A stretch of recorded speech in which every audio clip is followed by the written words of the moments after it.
Welcome to Comics Bazaar, the channel of comics commentary and arcana. This video features classic X-Men number 24. The focus is on the backup story entitled Vacation, which features Jean Grey and answers the question of when did Jason Wyngarde, aka Mastermind, make first contact with Jean Grey and begin the process of manipulating her in order to transform her into what we see here on the back cover, illustrated by John Bolton. That is the Black Queen of the Hellfire Club. So the back cover itself is really well drawn. Interesting inking techniques used here, a bit of dry brush for Mastermind's hair, but also a kind of stippling, a light stippling as well. The lighting of Wyngarde's face is well done, and of course Jean Grey looks particularly fetching in her dominatrix outfit and really expresses that dark side of her, which ultimately would erupt into the emergence of the Dark Phoenix. So let's take a look at the front cover here. This is a reprint. The main story reprint is that of Uncanny X-Men 118 when the X-Men went to Japan, and this is a reimagined cover for that issue by Kerry Gamble, inked by Terry Austin. And let's take a look at the inside cover where we get the credits for the backup story. So the writer of the backup story, Vacation, is Chris Claremont. John Bolton, artist, that's pencils and inks. Tom Orzechowski, letters, and Glynis Oliver, colors, rounding out the creative team. There's also an inside spot illustration, I think it's particularly nice, of Mariko, Yashida and Wolverine in Japan, and that's by Kerry Gamble, inked by Terry Austin as well. So there's a splash page from Uncanny X-Men 118. Look at the double page spread, that's pretty cool, by Byrne, but not inked by Terry Austin that issue. Instead the inker was Rick Villamonte, and there is an intriguing inserted page there, which I'll get to in a moment. But first of all, let's focus in then on the backup story, Vacation. There's the title, because that's what I'm concerned with in this particular review and commentary video. So the location of the story is Kyranos, and the third person narration gives us a little guide to where this place is.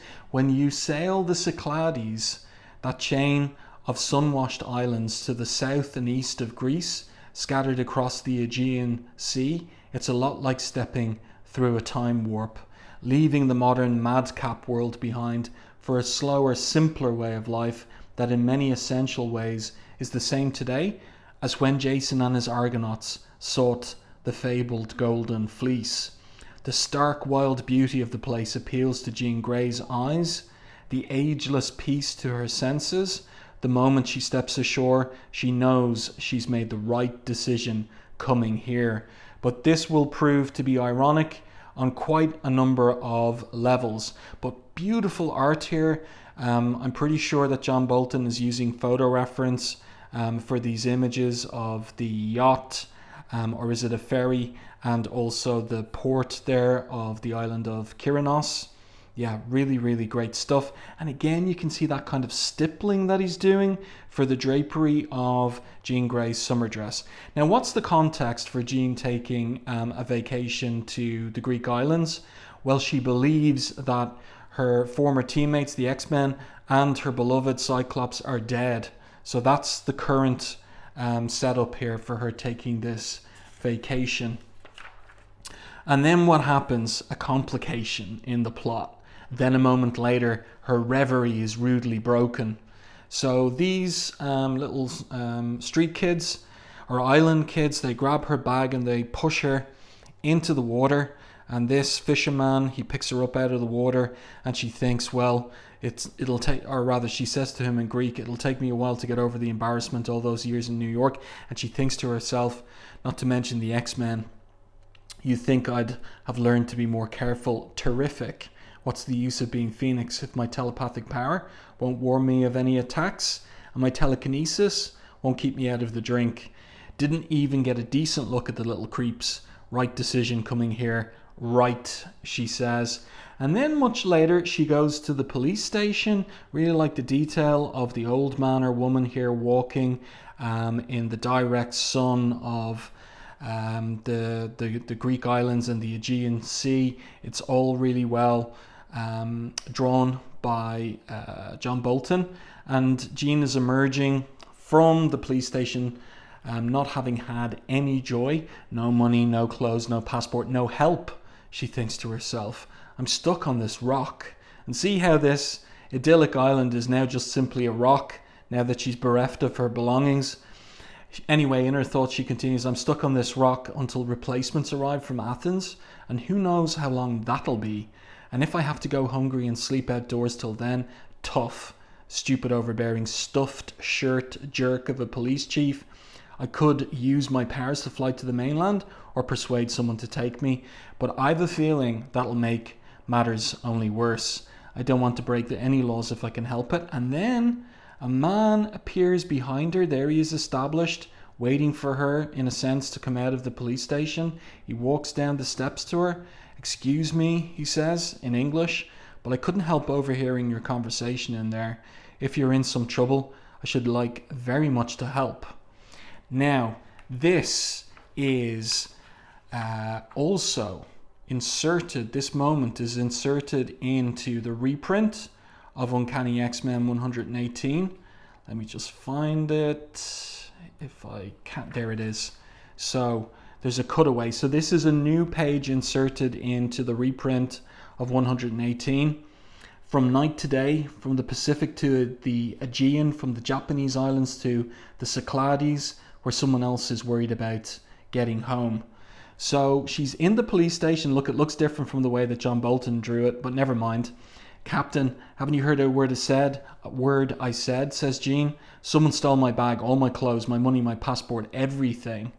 So the police captain there, with his feet up on his desk, says, very careless, young woman. Procedure is we notify American embassy, banks, relatives, whoever you like. They send replacement. So she asks him, how long does that take? As long as it takes, he replies.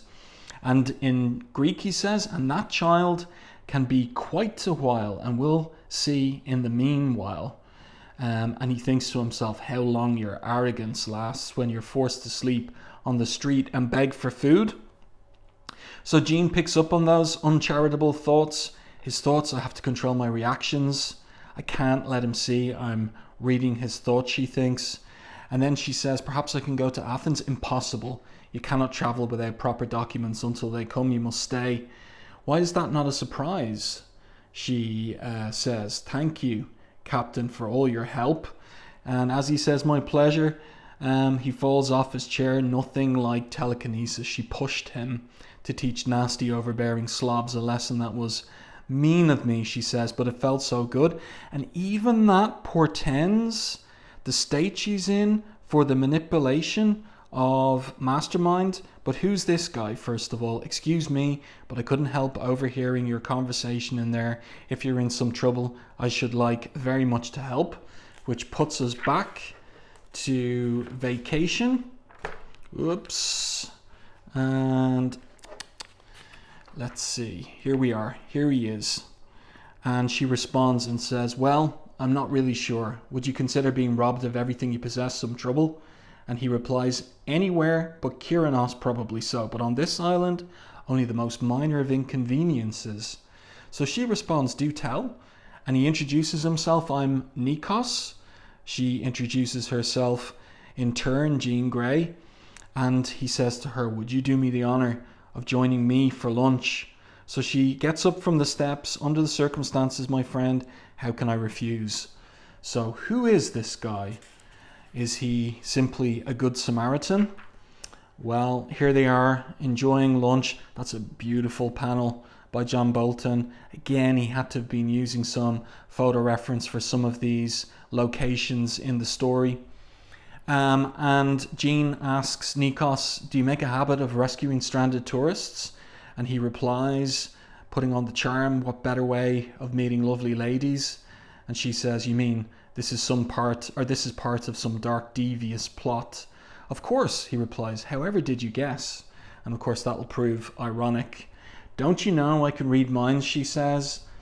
Lordy, I'm stuffed. My svelte figure is lost forever.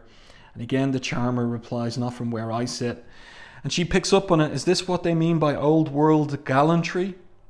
Seriously though, as soon as I've received the money I wired for, I'll pay you back. And he continues in the charming vein, the pleasure of your company is more than sufficient compensation. And then he tries something daring. Honestly, you need a place to stay, he says. And you can see that Jean is wrinkling her nose. It's turned into a lovely day, Nikos. Please don't spoil it, she says. Jean, you win me to the quick with your suspicions, he replies. The sad truth is, too many tourists have been ripped off. So as a result, no cash, no room. And while sleeping under the stars may be romantic for a night, it can get very old very fast. All I offer is a room. All I ask is your friendship. Leave the rest to the fates. And so what will be her reply? But then we have this particular scene where the street kids who robbed her bag have turned up for payment. So they were employed to do it. And a man in shadows tosses them some money. Now be off, I'll call you if I've need of you. So they scatter, and he throws in the traveller's checks, credit cards, passport. It all goes into the fire. Here you are, my darling Ms. Grey, he thinks, and here you'll stay until I'm ready to let you go. You gave me quite a turn when you spoke of reading minds, and this is the point that we realise that Nikos is Mastermind, that he's manipulating Jean's perception of him to appear as a Kyranos tourist guide. Until I realised you were only joking, he continues, when she said, don't you know I can read minds? Thanks to my power of illusion, the thoughts you perceive are as false as the face you see. Nikos is but the facade, Jason Wingard the reality, your old foe, Mastermind. And he continues thinking to himself, how sweet you look, my dear. Enjoy that innocence while it lasts. My hooks are in you, though you know it not. Before long, they'll be sunk so deep, you'll never be rid of them. So, and he continues, and then I'll play Pygmalion to your Galatea. So a reference to the Greek myth of Pygmalion, who sculpted a statue that he fell in love with and prayed to the gods for it to be brought to life. And that story, that myth is updated in My Fair Lady, in fact. So, and transform you into a Black Queen worthy of the name. And so we see the image of Jean as Black Queen in the smoke from Wingard's cigar. And then time passes, dusk to dawn. Jean has taken up the offer of accommodation, and in comes Mastermind in the guise of Nikos, bringing her breakfast in bed. Sleep well, he asks her magnificently, and the charmer brings the breakfast. So she tucks into it. This is almost too good to be true, she says, and of course she's right, though she doesn't know it. And Nikos responds, then let me make things even better. Among my many talents, I'm a guide. If you wish, I'd love to show you the island, the secret hidden places, especially where tourists never go. So she agrees to that. But what can she wear? She only has the one dress. So she goes into a wardrobe in one of his rooms, and she comes out and emerges. Good grief, you've got enough clothes here to open a boutique. Ladies come, ladies go, says Nikos. Things get left behind. So she replies, there's one slight problem, Nikos. Not quite my style, not quite my size. But he charms her again. You look magnificent. She resists. I feel like a bimbo. And whose fault is that? He asks. Or are you the one? Or are you one of those who believe that clothes really do make the woman? Dress like this, chum, and you tell me. But she says it with a laugh. So Jean dressing altogether more daringly than is her wont, her custom, and the thought beggars can't be choosers, followed by what the heck, I do look good, why should I be ashamed of that? And off they go. Nikos proves good as his word, and the next few days become a never-ending delight. Kyranos, the next best thing to paradise. But interesting clearly here, Bolton using some photo reference for the port town of Kyranos. But interesting here, Kyranos, the next best thing to paradise, where we have them in silhouette here, Nikos and Jean, and contrasted with the outline of the city over the port city or town over the bay. And I just like the detail of the lines of the houses or buildings in shimmering on the surface of the bay water there. You can see the wriggling lines that Bolton, thin lines that Bolton has inked in. I think it's so well done, so clever. Let's continue. So we get scenes of Jean's being shown around the island. The more she's with him, which proves to be pretty much constantly, the more she enjoys herself. So they go snorkeling, and almost before she knows it, nature takes its course. So they kiss, but then, Jean, what's wrong? He asks. Jean, talk to me. Don't run away. So she does run all the way home, hounded every step by ghosts. So this, of course, is because she believes the X-Men to be dead in Cyclops 2. And Nikos says from off-panel, they're celebrating the festival of Aphrodite, a night consecrated to love when all cares and woes are cast away. It should be so easy, says Jean. Is it me? Have I offended you, Jean? Done anything to hurt you?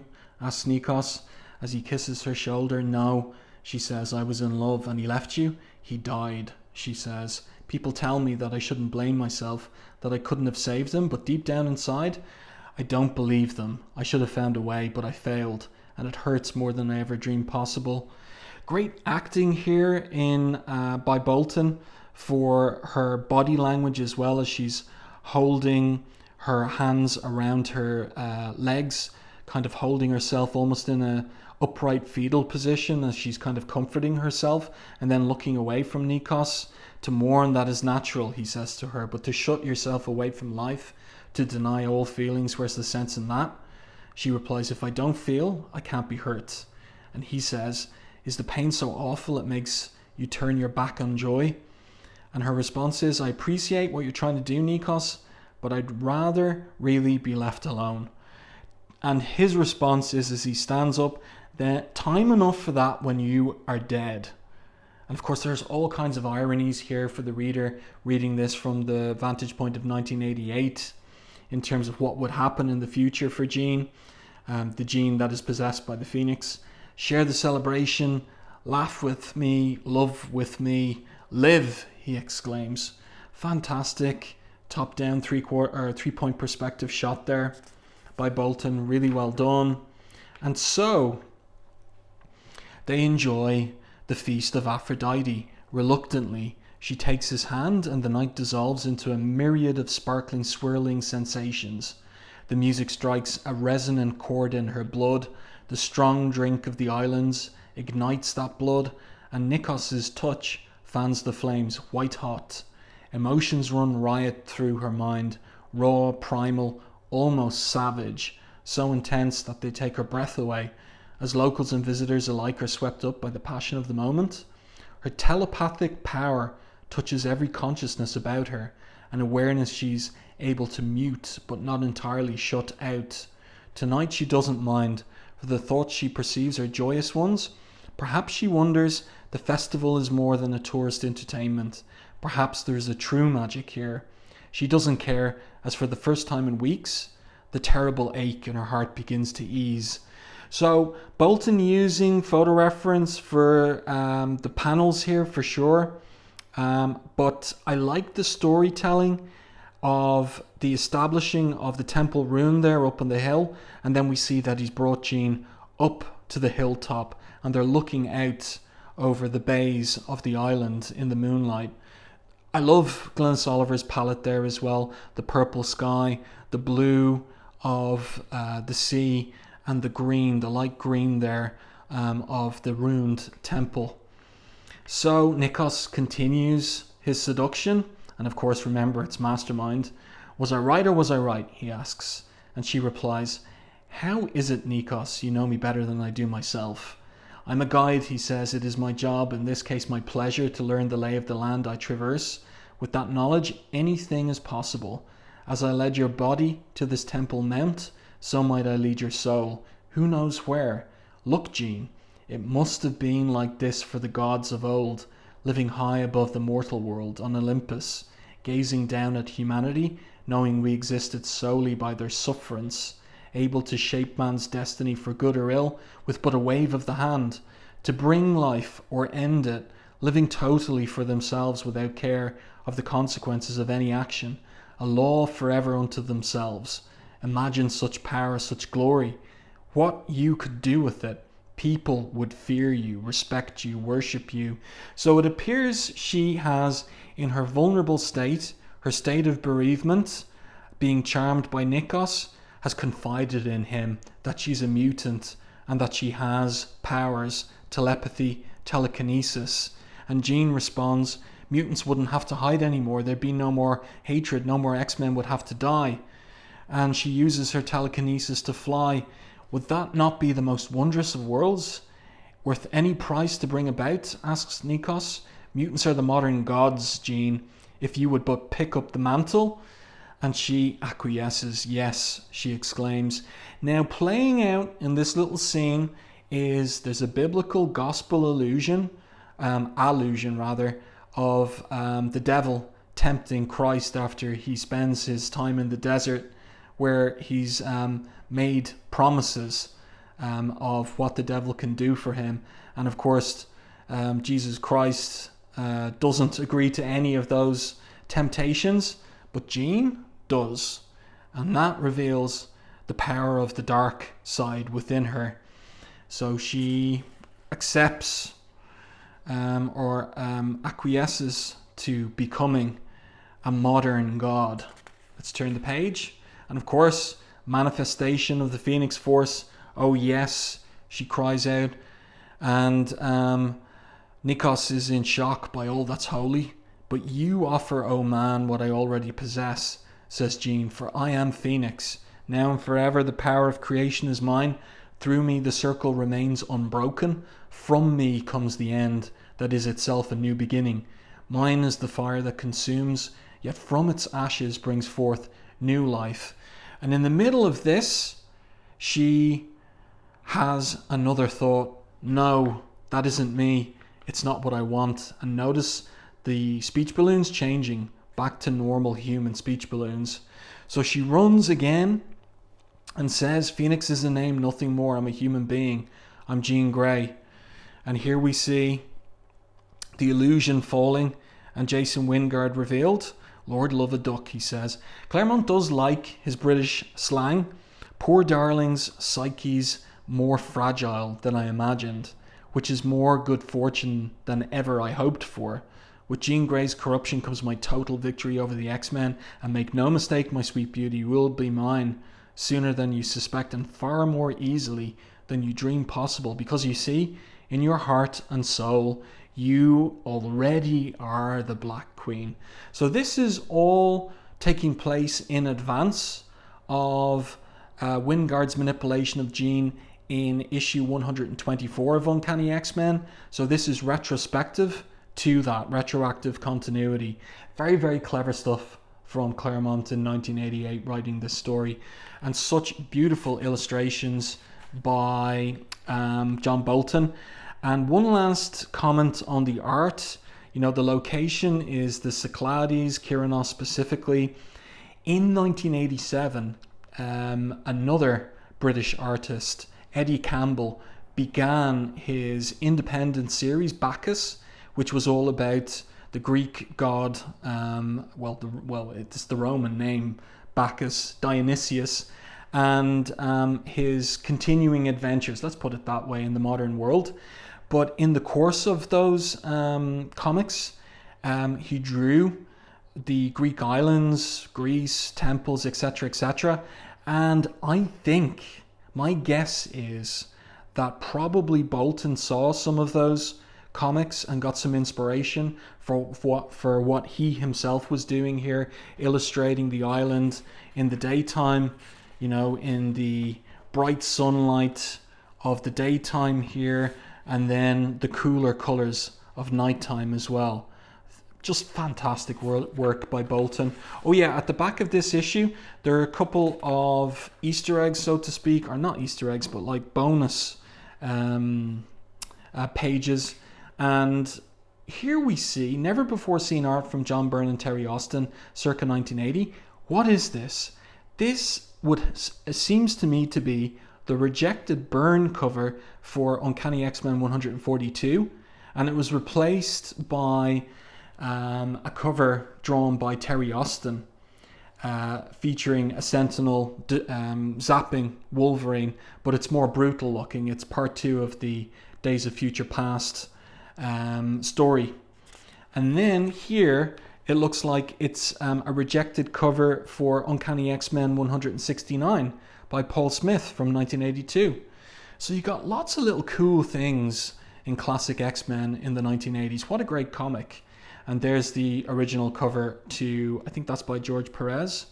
No, it's by Dave Cockrum, inked by Terry Austin, to issue 118. But here's that excellent back cover by John Bolton, featuring Jean Grey as the Black Queen of the Hellfire Club on account of Jason Wyngarde's manipulations. But what he did not bargain on was the emergence of Dark Phoenix, and that would prove the vehicle for a very painful comeuppance for Mastermind.